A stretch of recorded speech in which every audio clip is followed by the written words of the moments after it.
গত বেশ কিছু ম্যাচ ধরে ধারাবাহিক ফুটবল খেলছে মোহনবাগান। বিশেষ করে কোচ হিসেবে হাবাস দায়িত্ব নেওয়ার পর আবারও ঘুরে দাঁড়িয়েছে দল।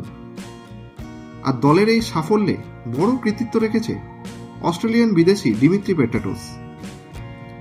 আইএসএল এর শেষ 4 ম্যাচে 3টি গোল রয়েছে তার নামের পাশে।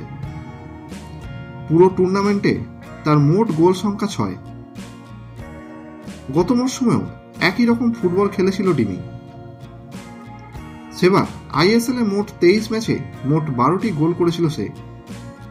তাই তাকে কোনোভাবেই ছাড়তে রাজি নয় সবুজ বেরুন ব্রিগেড। চলতি বছর 31শে মে ক্লাবের সাথে চুক্তি শেষ হবে দিমিত্রি পেট্রাটোসের। তাই আগে ভাগেই চুক্তি বাড়ানোর বিষয়ে তার সাথে আলোচনা শুরু করেছে মোহনবাগান ম্যানেজমেন্ট। জানা গেছে ডিমির সাথে আরও 1 বছর চুক্তি বাড়াতে চায় ক্লাব। আর ম্যানেজমেন্টের এই প্রস্তাবে এক প্রকার রাজি হয়ে গেছে দিমিত্রি পেট্রাটোসও। অর্থাৎ আরও 1 বছর বাগান সমর্থকদের নয়নের মণি হয়েই থাকবে দিমিত্রি পেট্রাটোস।